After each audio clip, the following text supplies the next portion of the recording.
செயல்கள் நினைத்து நினைத்து உள்ளமே பொங்குதையா.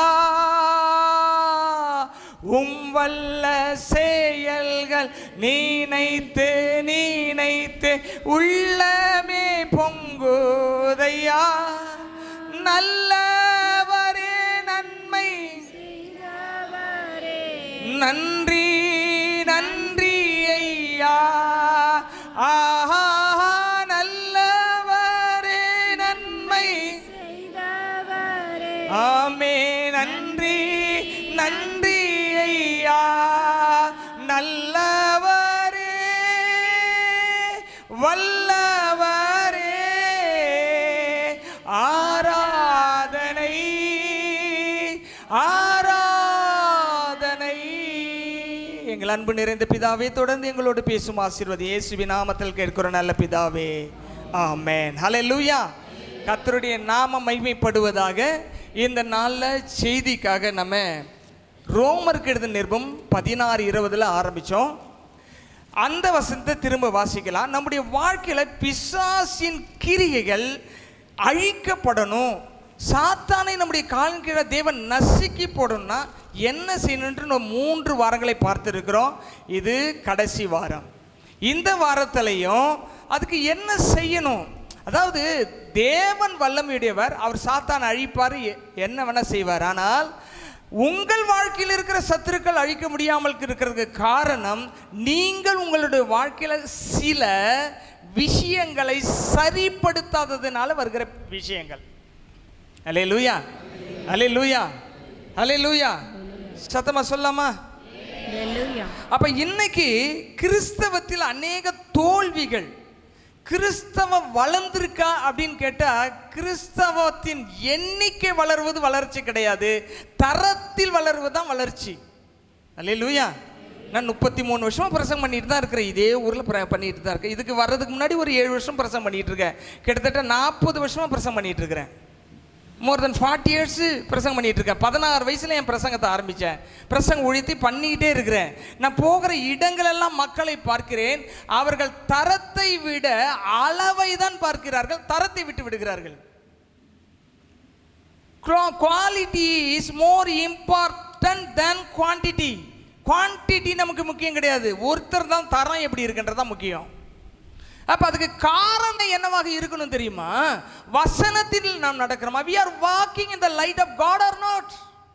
if we walk in the light of God, we will be stand strong in Christ, we will grow in Christ, we will bless in Christ, we will overcome in Christ whatever you face in your life. உங்கள் வாழ்க்கையில் எதை நீங்கள் எதிர்கொண்டாலும் அதை ஜெயிக்க உங்களால முடியும். India ஃபுல்லா ஒரு சர்வே பண்றாங்க, ஏன் கிறிஸ்தவம் வளராமல் இருக்கிறது? காரணம் ஒரே வார்த்தையில் வருது, என்ன தெரியுமா? Indian Christians are not disciples of Jesus Christ. இந்திய கிறிஸ்தவர்கள் சீஷராக வாழ விரும்பவில்லை, ஆசீர்வாதங்களை அள்ளிக்கொள்ள வருகிறார்கள். இதுதான் the failure of Christianity in India. நல்லா புரிஞ்சுக்குங்க. நாம் எப்படி வாழணும்னா குவாலிட்டி இருக்கணும், நம்முடைய ஆவிக்குரிய தரம் உயர்ந்ததாக இருக்க வேண்டும். அப்ப இந்த வசனத்தை சொல்லியிருக்கு, சமாதானத்தின் தேவன் சீக்கிரமாய் சாத்தானை உங்கள் காலின் கீழே நசுக்கி போடுவான்னு சொன்னா, ஏன் நசுக்காம உங்களுக்கு இருக்குன்னா அதை செய்ய வேண்டிய ஒரு விஷயத்தை தான் இன்னைக்கு நம்ம ஒரே ஒரு சிங்கிள் விஷயத்தை நம்ம பார்க்க போகிறோம். என்னோட கூட திருப்பிக் கொள்ளுங்கள். இன்றைக்கு தியானிப்பதற்காக 2 சாமுவேலின் புஸ்தகம், 2 சாமுவேலின் புஸ்தகம் எடுத்துக்கொள்ளுங்கள். 2 சாமுவேல் 11ஆம் அதிகாரம், 2 சாமுவேல் சாப்டர் 11. அதுல 1ஆம் வசனம் வாசிங்க. மறுவருஷம் ராஜாக்கள் யுத்தத்திற்கு புறப்படும் காலம் வந்தபோது தாவீது யோவாபையும் அவனோடு கூட தன் சேவகரையும் இஸ்ரவேல் அனைத்தையும் அம்மோன் புத்திரரை அழிக்கவும் ரப்பாவை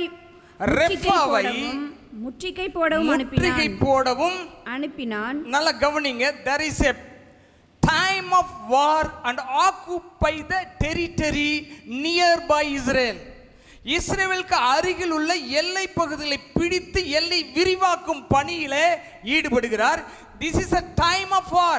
யுத்தம் நடக்கிற ஒரு காலம். இப்போ கூட ஜியோ பொலிட்டிக்கல் ஓடிட்டு இருக்குது வேர்ல்டு ஃபுல்லா. எல்லாமே எல்லைகளை நகர்த்துகிறார்கள், மற்றவர்களுடைய பகுதிகளை பிடிக்கிறார்கள். அப்ப ராஜாக்கள் யுத்தம் செய்யும் காலம் ஒன்று இருக்கு. அந்த காலத்துல ராஜாக்கள் யுத்த காலத்திலே நிற்க வேண்டும். இப்ப யுத்தத்துக்குன்னு ஒரு மேப் போட்டாரு, ப்ளூ பிரிண்ட் போட்டு. யோவாப் தான் படை தளபதி, அவனுக்கு கீழே நிறைய பேர் இருக்கிறாங்க, எல்லாரும் போங்க அப்படின்னு அனுப்புறாரு. அதுக்கு கடைசி வரி என்ன போட்டிருக்கு? அந்த வசனத்தினுடைய கடைசி பகுதி, தாவீதோ எருசலேமில் இருக்க ராஃபாவை முற்றுகை போட போக வேண்டிய தாவீது எங்க இருந்து விட்டான்? எருசலேமில் தான். அப்ப அவன் மனசு எதன் மேல இல்ல? யுத்தத்தின் மேல இல்ல, எருசலேமில் மேல் ஏன் இருந்தது? பின்னாடி இருக்கிற பகுதி வருது. Why we get failed in our life? Because our heart is not in the spiritual war, but we want to live a sophisticated life in the world. நம்ம வசதி வாய்ப்பான வாழ்க்கை வாழ விரும்புகிறோமே தவிர ஒரு ஆவிக்குரிய யுத்தம் செய்ய நாம் தவறுகிறோம். யுத்தம் செய்ய வேண்டிய காலத்திலே யுத்தம் செய்ய வேண்டும். யுத்தம் செய்கிறவர்களோடு இணைந்து யுத்தம் செய்ய கற்றுக்கொள்ள வேண்டும். கேளுங்கள் கொடுக்கப்படலாம் நம்ம மறந்துட்டு கர்த்தருக்காக எதையோ செய்ய முடியுமான்னு பாருங்க. கேளுங்கள் கொடுக்கப்படும் தான், அது எல்லாமே அன்னை காலத்துலேருந்து இன்னைய வரைக்கும் பாடிட்டு தான் இருக்கிறாங்க. ஆனால் கர்த்தருக்காக எதையோ செய்ய விரும்புவீர்கள் என்று சொன்னால் we must fight a spiritual war against Satan. சாத்தானுக்கு எதிராக யுத்தம் பண்ண வேண்டும். தாவீது எங்கிருந்து விட்டான்? எருசலேமில் இருந்து விட்டான். சிலர் நினைக்கலாம், சரி அவர் ரெஸ்ட் எடுக்கிறாரு, இருக்கட்டும், ஒன்றும் பிரச்சனை இல்லை. ரெஸ்ட் எடுக்கிறது தப்பு கிடையாது. சில சமயத்தில் யுத்த களத்தில் இல்லாமலே அவங்க என்ன பண்ணுவாங்க, ஐடியா மட்டும் கொடுத்துட்டு ஒரு இடத்துல இருப்பாங்க. இப்போல்லாம் நடக்கிற யுத்தத்தில் அப்படி தான். பதுங்கு குழியில் சில சமயத்தில் அந்த நாட்டு பிரைம் மினிஸ்டர் பிரசிடென்ட்லாம் இருந்துக்கிட்டு என்ன செய்வாங்க, கமாண்ட் கொடுத்துட்டே இருப்பாங்க. இப்படி செய்யுங்க, அப்படி செய்யுங்க, இங்கே இப்படி படையை நவுத்துங்க, இப்படி முன்னாடி கொண்டு போங்க அப்படின்லாம் சொல்லுவாங்க. ஒருவேளை அப்படி இருக்கலாம் நான் நினைக்கலாம். But what is the failure? அது என்ன தோல்வி அப்படின்னு நீங்கள் பார்த்தீங்கன்னு சொன்னால், 2ஆம் வசனத்தை நான் வாசிக்கிறேன், நீங்கள் கவனியுங்கள். ஒரு நாள் சாயங்காலத்திலே, எருசலேமிலே ஒரு நாள் சாயங்காலத்திலே தாவீது தன் படுக்கையிலிருந்து எழுந்து அரமனை உப்பரிக்கின் மேல் உலாத்தி கொண்டிருக்கும் பொழுது ஸ்நானம் பண்ணுகிற ஒரு ஸ்திரீ உப்பரிக்கின் மேல் இருந்து கண்டான். அந்த ஸ்திரீ வெகு சௌந்தரியம் உள்ளவளாய் இருந்தாள். கவனிங்க, பகல்ல தூங்குறான், நைட்ல யாரும் குளிக்கல. இவன் பகல்ல ஒரு தீ குளிச்சிட்டு இருக்கிறான். இப்ப பகல்ல தூங்கி எழுச்சி முறுக்கி விட்டுட்டு மேலே எழுச்சி அப்படியே வளர்த்துறாரு. எது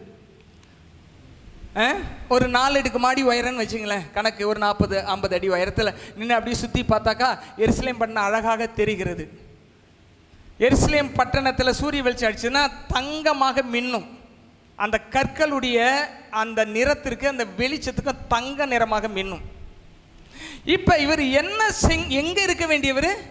யுத்த களத்தில் நிற்க வேண்டிய தாவீது தூங்குகிறார். யுத்த களத்துக்கு போகாம, நைட்ல இல்ல பகல்ல தூங்கினவர் மேலே இருந்து மேலே பார்க்க வேண்டியவர் மேலிருந்து கீழே பார்க்கிறார். நம்ம நல்லா கவனிங்க, கர்த்தர் நம்மளை உயர்த்த மேலே தான் பார்க்கணும். எங்க பார்க்கக்கூடாது? கீழ்த்தரமானவைகளே பார்க்கக்கூடாது. சரி, இவர் பார்த்தார்ல, சும்மா சரி யாராவது குளிச்சுடா போப்பா அப்படின்னு போய் இவர் மறுபடியும் போய் தூங்கலாம்ல. இவர் என்ன பண்ணாரு? அடுத்த வசனத்தை கவனிச்சிங்கன்னா என்ன போட்டிருக்குன்னா, அப்பொழுது தாவீது அந்த ஸ்திரீ யாரா இருந்தா உனக்கு என்னய்யா, ஒரு பொண்ணு குளிச்சுட்டு இருக்க விட்டு போக வேண்டியதானே, யார் குளிக்கிறான்னு ஏன் விசாரிக்கிற நீ? எவ்வளவு பெரிய தவறு நடக்குது பாருங்க. இன்னைக்கு ஆவிக்குரிய வாழ்க்கையில வீழ்ச்சி வீழ்ச்சி வீழ்ச்சி வீழ்ச்சியில போயிட்டு இருக்கிற காரணம் தெரியுமா? தேவையில்லாத பார்வை. என்ன சொல்றான்? யார் என்று விசாரிக்க. இதை விட கேவலம் இல்ல? யோசித்து பாருங்க. ஒரு மனுஷன் நிற்க வேண்டிய இடத்துல நிற்கலைன்னா நிற்க வேண்டாத இடத்துல போய் நின்றுடுவான். ஆள் அனுப்புகிறான். அந்த ஆளுங்களும் போயிருக்காங்க வேற வழி இல்லாமல். போய் என்ன பண்ணுறாங்க, அவள் ஏலியாமின் குமார்த்தியும் ஏத்தினாகி உரியாவின் மனைவியாகிய பச்சைபால். நியூஸ் வருது, அந்த பொண்ணு பேர் பச்சைபால், எலியாமின் மனைவி. எலியாம் யாருன்னா தாவீது அரசனுக்கு நம்பகமான 30 போர் வீரர்கள் இருக்கிறாங்க, மெய்காப்பாளனுக்கு சமமானவர்கள். அந்த 30 பேர்ல ஒருத்தர் யாரு, உரியா. அவர் மனைவின்னு நல்லாவே இவருக்கு தெரியும். தன்னுடைய உயிரை காப்பாற்றக்கூடிய டீம்ல இருக்கிற ஒருத்தர் தெரியும். இவர் விசாரிச்சவனா, சரி அப்படியா, சரி அப்பா அது பாட்டில் போட்டு விடு, சரி ரைட்டு அப்படியா, இந்த மாதிரிலாம் பப்ளிக்கில் குளிக்க வேண்டாம்னு சொல்லுப்பா, வீட்டுக்கு அனுப்புப்பா, இந்த மாதிரி பப்ளிக்கெலாம் போய் குளிக்க வேண்டாம் சொல்லி வீட்டுக்கு அனுப்பிச்சி விட்ருக்கலாம். இவர் என்ன பண்ணுறாரு, அடுத்தது பாவம் எப்படி தொடருது பாருங்க மனுஷனை. அடுத்தது அப்பொழுது தாவீது ஆள் அனுப்பி பாருங்க, மேலையும் ஆள் அனுப்புனாரு. ஆள் அனுப்பி 4 இடத்துல வரும். ஆள் அனுப்பி அவளை அழைத்து வர சொன்னான். எதுக்கு இந்த வேலை உனக்கு? அவ தான் உன்னுடைய போர் வீரனுடைய மனைவின்னு தெரிஞ்ச பிறகு, போர் வீரன் யுத்த காலத்தில் உனக்காக யுத்தம் பண்ணிக்கிட்டு இருக்கும்போது அவன் மனைவியை தனியாக நீ ஏன் அழைக்கிறாய்? எப்பயுமே நல்லா கவனிச்சிங்க, பெண்களும் சரி ஆண்களும் சரி, தனிமையில் யாரையும் சந்திக்காதிருங்கள். Don't meet personally with your anybody, I mean the opposite sex. எதிர்பாலினரை தனியாக தொடும் தூரத்தில் நின்று சந்திக்காதிருங்கள், அது ஆபத்தை கொண்டு வரும். இப்போ இவனுக்கு வழியில் அந்த அம்மாவை கூட்டிகிட்டு வந்து விட்டானு. நல்லா கவனிங்க, எங்கே தெரியுமா இந்த கான்சியஸ் தடுமாறும்? தேவனுடைய வார்த்தைக்கு மேலே உங்கள் ஆசையை கொண்டு போய் வச்சிங்கன்னா தடுமாறிடுவீங்க. தேவனுடைய வார்த்தைக்கு மேலே உங்கள் ஆசை போகும்பொழுது, தாவீது எதை மறந்து போனான்? தேவனுடைய வார்த்தையை மறந்து போனான்.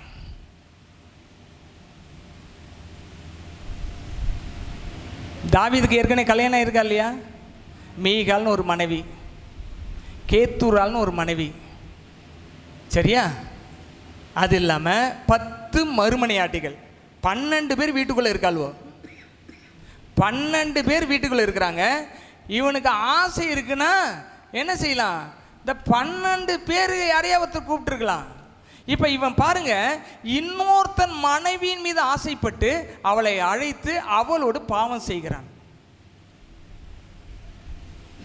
இப்படி நடக்கும்பொழுது பார்த்தீங்கன்னா என்ன நடக்குது? 5 வசனம், அந்த ஸ்திரீ கற்பம் தரித்து தான் கற்பவதி என்று தாவீது கரும்படி ஆள் அனுப்பினான். யோ, இது மாதிரி ஆயிப்போச்சியா? இதுக்கு முன்னாடி இவளுக்கு குழந்தை இல்லை, கல்யாணம் ஆன புது பொண்ணு. கல்யாணம் ஆகி 1 வருஷமோ 2 வருஷமா இருக்கலாம். யுத்தத்துக்கு போக வேண்டாம்னாலும் பழைய ஏற்பாட்டு சட்டப்படி 1 வருஷம் யாரும் யுத்தத்துக்கு போகக்கூடாது, புது மாப்பிள்ளை. இவன் தாவீதின் மீது இருக்கிற விசுவாச வைராக்கியத்தில் எங்கே போகிறான்? ஏன் எஜமானுக்காக யுத்தம் பண்ணணும்னு போகிறான். எஜமான் என்ன பண்ணுறான்னா இந்த கீழ்த்தரமான வேலையை செய்கிறான். நல்லா கவனிங்க, உங்கள் கண்கள் எப்பொழுதுமே உங்கள் லைஃப் பார்ட்னர் மேலே தான் இருக்கணும். இன்னொருத்தர் லைஃப் பார்ட்னர் கண்ணு பறக்கக்கூடாது. அது ஆணாக இருக்கலாம், பெண்ணாக இருக்கலாம், யார் மேலேயும் பறக்கக்கூடாது. உங்கள் வாழ்க்கையை ஜெயமுள்ள வாழ்க்கையாக மாற்றணும்னா இதுதான் ஃபார்முலா. அதுக்கு கீழே வசனத்தை கவனிங்கள், வாசிக்கிறேன். அப்பொழுது தாவீது ஏத்தியனாகிய உரியாவை என்னிடத்தில் அனுப்பு என்று யோவாவுக்கு சொல்லி அனுப்புகிறான். யோவாப் வந்து படை தளபதி, தரைப்படை தளபதி யோவாப். என்ன சொல்றா? உரியாவை அனுப்பிடு. உரியா வராரு. உரியா வந்தான்னு சொல்றாரு, உரியா எப்பா நீ யுத்த காலத்திலேருந்து வந்திருக்க, ரொம்ப டயர்டாக இருப்ப, வீட்டுக்கு போப்பா. வீட்டுக்கு போய் என்ன பண்ணு, மனைவியோட சந்தோஷமா இரு, ரெஸ்ட் எடுன்ட்டு நல்லா ஆடு மாடி கோழி எல்லாத்தையும் வறுத்து சாப்பாடு திராட்சை ரசம் எல்லாத்தையும் கொடுத்து விடுறாரு.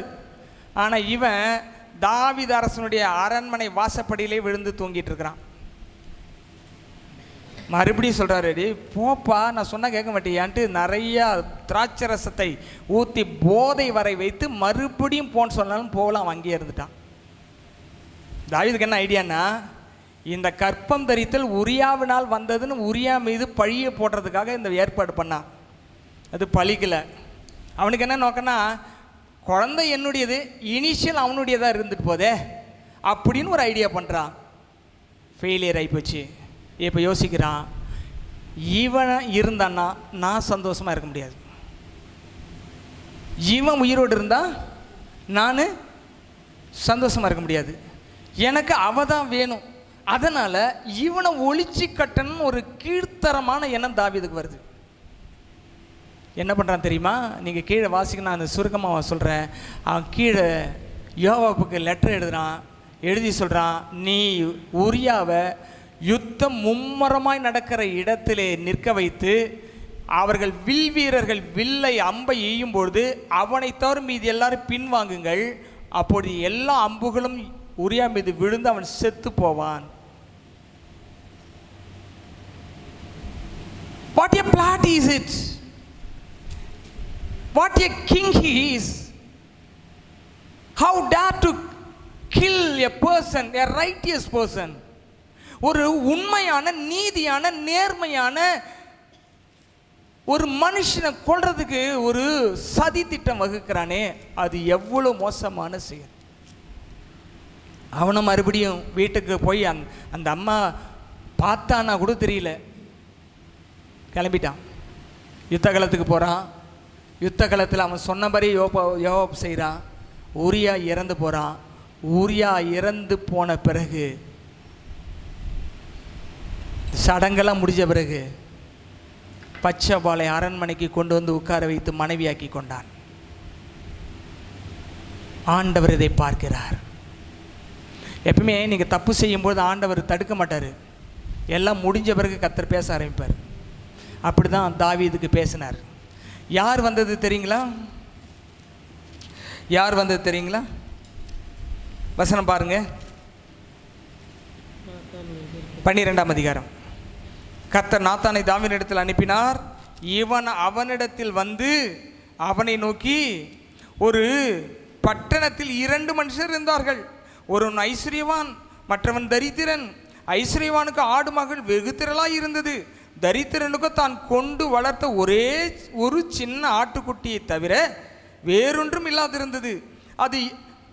அது அவனோடு வளர்ந்து, அவனோடும் அவன் பிள்ளைகளோடும் கூட இருந்து வளர்ந்து, அவன் வாயின் அப்பத்தை தின்று அவன் பாத்திரத்திலே குடித்து அவன் மடியிலே படுத்துக்கொண்டு அவனுக்கு ஒரு மகளை போல இருந்தது. அந்த ஐஸ்வர்யவான் இடத்தில் வழிப்போக்கன் ஒருவன் வந்தான். அந்த வழிப்போக்கன் குறுக்கிடுங்க, அதுதான் சாத்தான். வழிப்போக்கன் ஒருவன் வந்தான்.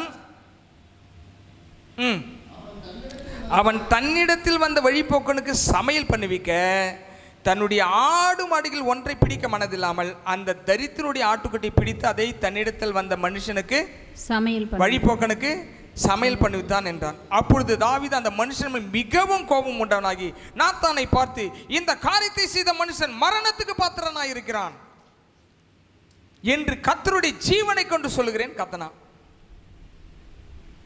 ஒருத்தனுக்கு எப்படி புரிய வைக்கணுமோ தீர்க்கதரிசிக்கு தெரியும், அப்படி புரிய வைப்பாங்க. இவன் சத்தியம் ஆகணும், இந்த மனுஷன் உயிரோட இருக்கக்கூடாது, அத்தனை ஆட்டுக்குட்டி இருக்குது, இவன் ஒரு ஆட்டுக்குட்டியை வளர்த்தன்னு கொன்று சமைச்சு போட்டான்ல, அவனை கொன்னே போடணும். அப்படியா? நாத்தன் அப்படியே அமைதியான்னு சொன்ன. அந்த மனுஷனை உங்களுக்கு காட்டணுமா? ஆமாம், யாருன்னு சொல்லுப்பா, தீர்க்கதரிசியை சொல்லுங்க, யாருன்னு சொல்லுங்க, ஒன்று இல்லைன்னு பண்ணிடுறேன். யாரும் இல்லை, நீ தான் அடிச்சார் பாரு, ஒரு அடி, மென்மையான அடி தான், ஒரே அடி, நீ தான். நானா? யோசித்தா, அப்பாவியான ஒரு மனுஷனை கொன்னியே, எதிரியின் கையில போய் விழ வச்சியே, அமலேக்கின் கையினால் அம்மோன் புத்திரனை கொன்று ரத்தத்தை சிந்தினானே, அதுக்கு காரணமாய் இருந்தாயே, கொன்றாயே. கொன்றதும் இல்லாமல் அவன் மனைவியை எடுத்துக்கொண்டாயே, இந்த காரியம் பார்வைக்கு பொல்லாப்பா இருக்கிறபடினாலே உன் வீட்டை விட்டு சாபம் போகாதுன்னு சொன்னார். நீதி தாமதமானாலும் நீதி உள்ள தேவன் நீதியை செய்வார். இந்த இடத்துல தான் அவன் யோசிக்கிறான், அடாடாடாடாடா இவன் என்ன ஆட்டுக்குட்டி கதை சொல்கிறான் பார்த்தீங்களா? நிறைய ஆட்டுக்குட்டின்றது நிறைய மனைவி வச்சுருந்தான் அவன். ஒரு மனுஷனுக்கு ஆசையை ஒழுங்கு பண்ண தெரியலன்னா எங்கே ஆசைப்பட்டாலும் போய் விழுந்துருவான். ஆசையை ஒழுங்குபடுத்த தெரியணும். இதுக்குள்ளே தான் நம்ம வண்டியை ஓட்டணுன்ற கட்டுப்பாடு தெரியணும். தெரியலன்னா மனுஷனே கிடையாது. கண்ட்ரோல் இல்லாத ஓடக்கூடாது, மனுஷன் கண்ட்ரோலோட ஓடணும். அல்லேலூயா. அப்படி பண்ணிட்டு இருக்கும் பொழுது அவன் என்ன சொல்கிறான் பாருங்க, ரிப்ளை பாருங்க என்ன போட்டிருக்கு. அப்பொழுது உன் 8ஆம் வசனம், உன் ஆண்டவனுடைய வீட்டை உனக்கு கொடுத்து உன் ஆண்டவனுடைய ஸ்திரீகளையும் உன் மடியிலே தந்து இஸ்ரவேல் வம்சத்தையும் யூதா வம்சத்தையும் உனக்கு கையளித்தேன். இது போதா இருந்தால் இன்னும் உனக்கு வேண்டியதை தருவேன். கர்த்தருடைய பார்வைக்கு பொல்லாப்பான இந்த காரியத்தை செய்து அவருடைய வார்த்தையை நீ அசட்டை பண்ணினது என்ன? ஏத்தியனாகிய உரியாவை நீ பட்டயத்தால் மடிவித்து அவன் மனைவி உனக்கு மனைவியாக எடுத்துக்கொண்டு அவனை அம்மோன் புத்திரன் பட்டயத்தால் கொன்று போட்டாய். இப்பொழுது நீ என்னை அசட்டை பண்ணி ஏத்தியனாகிய உரியாவின் மனைவி உனக்கு மனைவியாக எடுத்துக்கொண்டபடினால் பட்டயம் என்றென்றைக்கு உன் வீட்டை விட்டு விலகாது இருக்கும் என்று கர்த்தர் சொல்லுகிறார். There is a judgment upon the house of David because of David's sin. பாவம் செய்யும்போது ரொம்ப சந்தோஷமாக தான் இருக்கும். முடித்த பிறகு பார்த்தீங்கன்னா நின்னாக்கா கர்த்தருடைய வார்த்தை கரெக்டாக வந்து ஜட்ஜ்மெண்ட் பண்ணிடும். We must be very careful in our life to keep our life very clean in the sight of God. தேவனுக்கு முன்பாக பரிசுத்தமாய் நீதியாய் உண்மையாக வாழ கற்றுக்கொள்ள வேண்டும். கிறிஸ்தவன் சொன்னால் பரிசுத்தத்துக்கு அடையாளம். அதனால தான் நம்ம பைபிளுக்கு தலைப்பே என்னது? பரிசுத்த வேதம். நம்முடைய ஆவியானவருக்கு பேர் என்ன? பரிசுத்த ஆவியானவர். இயேசுவுக்கு பேர் என்ன? பரிசுத்த இயேசு. பரிசுத்த குழந்தையாகி இயேசுன்னு போட்டிருக்கு. அவர் பிள்ளைன்னு சொல்கிறவங்க எப்படி வாழணும்? அப்படி பிள்ளைன்னு நீங்கள் சொல்ல விரும்பினால் எப்படி வாழணும்? யாருக்கு வேணால் எப்போ வேணால் டெம்டேஷன் வரலாம். அதை ஓவர் கம் பண்ணுறீங்களா இல்லையான்றது உங்கள் கையில் தான் இருக்குது. ஆண்டவர் தடுக்க மாட்டார், சோதனையை தடுக்க மாட்டார். சோதனை ஜெயிச்சா அவருடைய பிள்ளை, விழுந்தாக்கா அவருடைய பிள்ளை இல்லை. அவ்வளோதான் அளவுகோல். அதனால தான் சோதனையை ஜெயிக்கிற மனுஷன், சகிக்கிற மனுஷன்ல ஜெயிக்கிற மனுஷன் பாக்கியவான். அதனால தான் ஜெயம் கொள்ளுகிறவன் எவனோ அவனுக்கு வெண் வஸ்திரம் கொடுக்கப்படும், என்னென்னமோ கொடுக்கப்படும் 7, 8, 9 விஷயங்கள் சொல்லியிருக்காரு.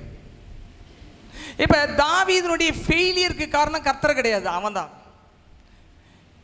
அதை ஆண்டவர் தடுத்தாருன்னு தடுக்கலை. முடித்த பிறகு நியாயத்தீர்ப்பு தான் சொன்னார்.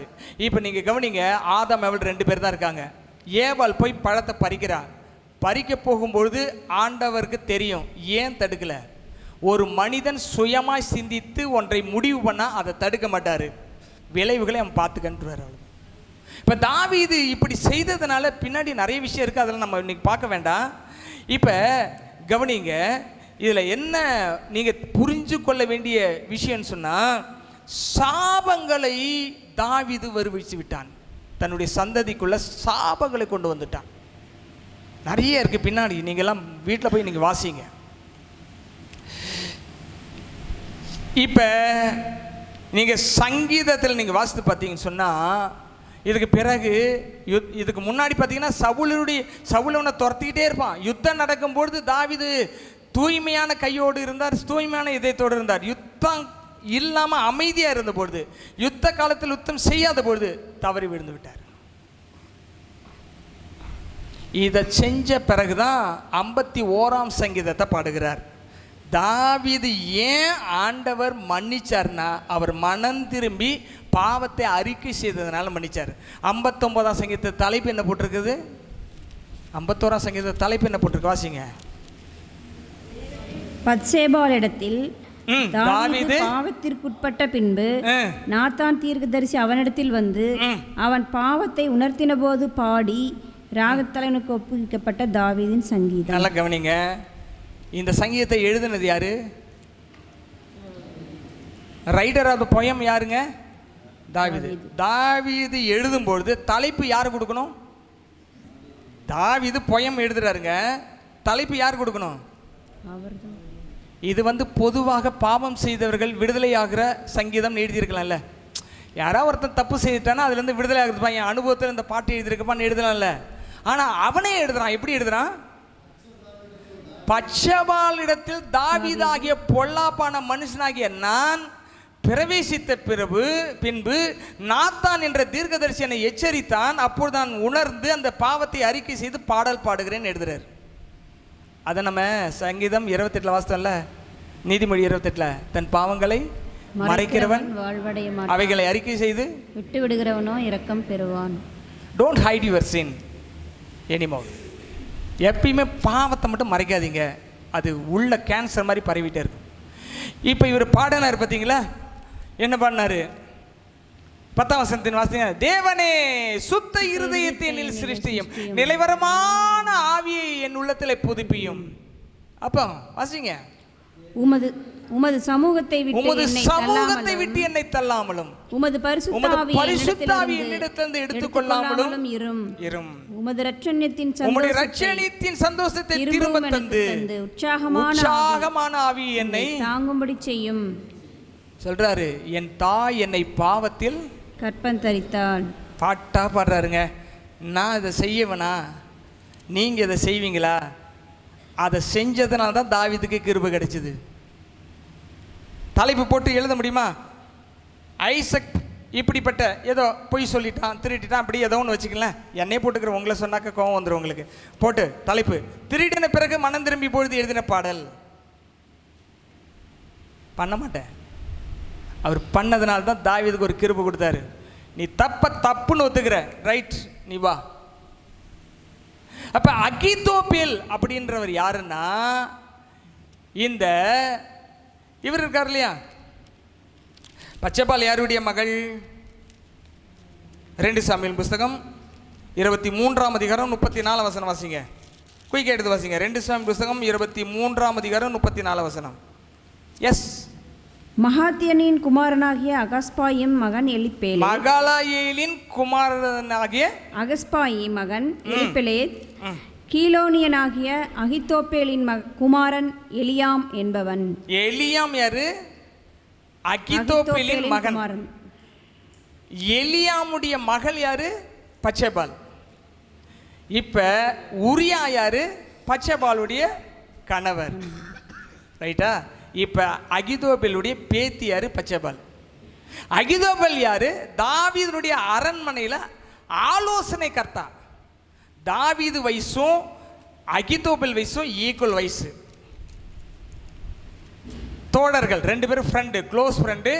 அரசவையில் ஆலோசனை கர்த்தா யாரு? அகிதோப்பேல். நல்லா கவனிங்க. You must be very careful about your eyes. உங்கள் கண்களை குறித்து ரொம்ப ஜாக்கிரதையாக இருக்கணும். How he developed such a kind of sin in his mind. அவன் எப்படி தன் இருதயத்தில் இப்படிப்பட்ட விஷயத்தை செய்தான்னு சொன்னா, இந்த அகிதோப்பேல் இருக்கான்ல, அகிதோப்பேல் அவர் என்ன பண்ணுவாருன்னா, தன்னுடைய பேத்தி பச்சைபாலை கூட்டிட்டு அரண்மனைக்கு வருவார். குட்டி குழந்தையா இருக்கல. தாவீதும் அகிதோப்பேலும் ஒரே ஏஜ். இப்போ பேத்தி வயசு 2 பேருக்குமே யார் தான் பேத்தி? பச்சைபால். இப்படி கூட்டிட்டு வர அவளை பார்த்து பார்த்து பார்த்து பார்த்து ரசிச்சு ரசிச்சு ரசிச்சு அவள் திருமணமான பிறகும் அவளை குறித்த எண்ணத்தில் வாழ்ந்ததுனால தான் ஒரு நாள் வேட்டையாடிட்டான். தாத்தா வயசு பேத்தி வயசு பிள்ளை மேல ஆசை வச்சான் அகிதோப்பேல். அதனால தான் தாவீதை ஒளிச்சு கட்டுறதுக்கு அப்சலோம் எழுப்பிட்டான். அப்சலோம் எழுப்பிட்டு வேண்டிய வேலை பண்ணான்.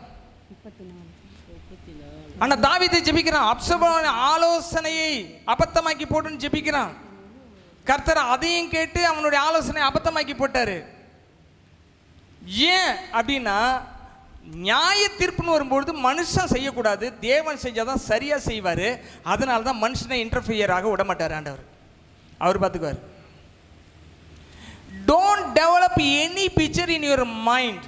உங்க மைண்ட்ல எந்த பிக்சரையும் டெவலப் பண்ணாதீங்க, அது டேஞ்சரில் கொண்டு போய் நிறுத்துறோம். அகிதோப்பேல் சின்ன குழந்தையா இருந்து பச்சைபாலை கூட்டிகிட்டு வந்து பார்த்து சின்ன குழந்தைய கூட சில தவறாக ரசித்து தவறாக தொட்டு தவறாக நடத்துகிறாங்க. நிறைய கேசஸ் பார்க்குறோம் நம்ம. 3 வயசு குழந்தை கற்பழிக்கப்பட்டால் 5 வயசு குழந்தை கற்பழிக்கப்பட்டு எப்படி? எதனால்? வெறித்தனமான சிந்தனை, செல்ஃப் கண்ட்ரோல் இல்லாத சிந்தனை. நீங்கள் நல்ல கவனிங்க, உங்கள் பெண் பிள்ளைகளை ரொம்ப கேர்ஃபுல்லாக இருக்கணும். பேட் டச் பண்ண யாரையும் விடக்கூடாது. தவறாக கட்டி பிடிக்கிறது, முத்தம் கொடுக்கறது, இதெல்லாம் அலோவ் பண்ணவே கூடாது. குழந்தைகளை ரொம்ப கேர்ஃபுல்லாக பார்க்கணும். பெண் பிள்ளை அதுக்கு 5 வயதானாலே எல்லாமே அதுக்கு உணர்வு இருக்கும். 7 வயசானா இன்னும் அதிகமாக இருக்கும். 10 வயசானா இன்னும் அதுக்கு ரொம்ப விவரமாக இருக்கும். வயசுக்கு வந்துருச்சுன்னா அதுக்கு எல்லா உலகமே புரியும். நீங்கள் பெற்றோர் குழந்தைகளை கூப்பிட்டு போகிறீங்கன்னா நீங்கள் உங்களோட குழந்தைங்க தங்கணும். யாரையும் நம்பி குழந்தைகளை விட்டு வரவே கூடாது. இங்கே தாவீதை நம்பி அகித்தோப்பேல் ஒவ்வொரு நாளும் அரண்மனைக்கு கூட்டிகிட்டு வந்ததுனால வந்த விளைவு பாருங்க. அவளுடைய வாழ்க்கையை வேட்டையாடி விட்டான் தாவீது. மனம் திரும்பினார், பாடினார், மன்னித்தார். ஆனால் ஆனால் ஆண்டவர் மன்னிச்சிட்டார்னு எத்தனை பேர் விசுவாசிக்கிறீங்க? ஆண்டவர் தாவீதை மன்னிச்சிட்டார்னு எத்தனை பேர் விசுவாசிக்கிறீங்க? ஆனால் நாம மன்னிச்சிட்டோமா? நல்லா கவனிங்க. நம்ம செய்த தவிர கடவுள் மன்னிப்பார், மனிதர்கள் மன்னிக்கவே மாட்டாங்க. இன்றைக்கி தாவீது செய்த ஏராளமான நன்மை விஷயம் பேசுகிறோமா? தாவீதுனா என்ன தான் ஞாபகத்துக்கு வருது? என்ன தான் ஞாபகத்துக்கு வருது? வீழ்ச்சி தான் ஞாபகத்துக்கு வருது. மனிதர்கள் எப்பொழுதுமே வீழ்ச்சியை தான் பேசுவாங்க, மீழ்ச்சியை பேச மாட்டாங்க. அதனால வீழ்ச்சி அடையாத ஒரு கிறிஸ்துவ வாழ்க்கை வேணும்னு சொன்னால் செல்ஃப் கண்ட்ரோல் நம்முடைய வாழ்க்கையில் ஒவ்வொரு நாள் இருக்கணும். தன்னடக்கம் ரொம்ப முக்கியம். அல்லேலூயா, அல்லேலூயா. எத்தனை பேர் நான் சொல்கிற விஷயங்கள்லாம் புரியுது? அல்லேலூயா. உங்கள் வாழ்க்கையில் ரோமர் 16:20 படி சமாதானத்தின் தேவன் சீக்கிரமாய் சாத்தானை உங்கள் காலின் கீழே நசுக்கி போடணும்னு சொன்னா, நீங்கள் எல்லாவற்றிலையும் பந்தய சாலையில் ஓடுகிறவர்களெல்லாம் ஓடுவார்கள், ஆகிலும் ஒருவனே பந்தய பொருளை பெற்றுக்கொள்வான் என்று அறியீர்களா? நீங்கள் பெற்றுக்கொள்ளத்தக்கதாக ஓடுங்கள். உங்கள் வாழ்க்கையில் ஒரே ஒரு லக்கு வைங்க. நீங்கள் அந்த லக்கு என்ன லக்கு? டெஸ்டினேஷன் எது? பரிசுத்தமுள்ள பரலோகம். அந்த பரலோகத்துக்கு போகிறதுக்கு பரிசுத்தமாக வாழணும், அதை நோக்கி நான் பயணிக்கணும்னு ஓடுங்க. வேறு யாரையும் பார்க்காதீங்க, எதையும் பார்க்காதீங்க. நான் ஒரு முறை ஒரு தரிசனத்தை பார்த்தேன் பல வருஷத்துக்கு முன்னாடி. என்னென்னா, ஒரு பெரிய 1600 மீட்டர் ஓட்டப்பந்தயம் அந்த கிரவுண்டு. அதில் பார்த்தீங்கன்னு சொன்னாக்கா ஒருத்தர் நிற்கிறாரு. அவருடைய பின்பகுதியை தான் பார்க்குறேன். அவருடைய பனியன் ரவுண்டு நெக் பனியன் போட்டிருக்காரு.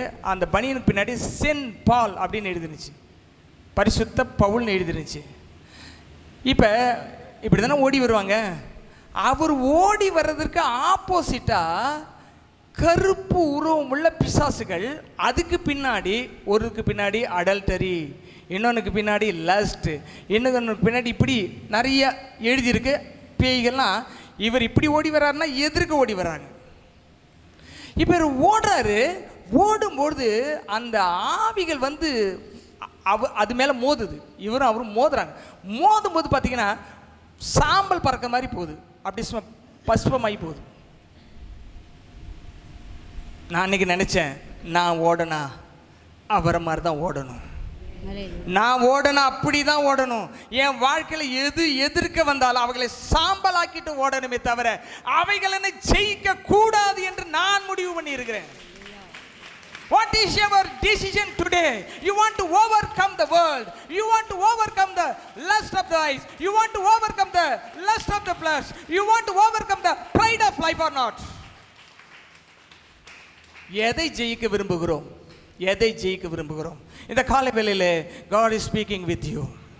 கர்த்தர் உங்களோடு பேசி கொண்டிருக்கிறார். ஜெயம் நமக்கு சொந்தமானது தான். ஆனால் அந்த ஜெயத்துக்குரிய கமிட்மெண்ட் உங்களுக்கு இல்லைன்னா ஒன்றுமே செய்ய முடியாது. கண்களை மூடி ஆண்டவரை நோக்கி பார்க்கலாம். எல்லாம் ஒரு நிமிஷம் ஏழ்ச்சி நின்று கண்களை மூடி ஆண்டவரை நோக்கி பார்ப்போம். நீரே வழி,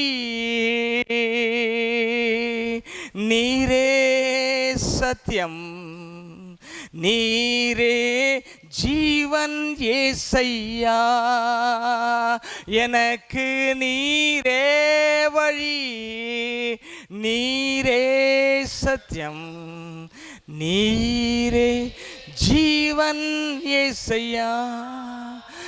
என்னாலன்றி உனக்கு விடுதலை இல்லை, என்னாலன்றி உனக்கு, உம்மாலன்றி எனக்கு விடுதலை இல்லை, உம்மாலன்றி எனக்கு நிம்மதி இல்லை, நீரே வழி, நீரே ஜீவனே செய்யா. எல்லாரும் சொல்லுங்க, ஆண்டவரே நீர் விரும்புகிற ஓட்டத்தை இந்த பூமியிலே நான் ஓட விரும்புகிறேன், அதற்கு என்னை அர்ப்பணிக்கிறேன். எதுவும் என்னை மேற்கொள்ளக்கூடாது, நான் எல்லாவற்றையும் மேற்கொள்ள வேண்டும், அதற்கு என்னை அர்ப்பணிக்கிறேன். இப்பொழுது கரங்களை தட்டி கர்த்தரை மகிமைப்படுத்துங்க. Thank you Jesus, thank you Jesus, thank you Jesus, thank you Jesus, thank you Jesus. உட்காருங்க உட்காருங்க, தேங்க்யூ, உட்காருங்க தம்பி, க்ளோஸ் பண்ணிட்டு.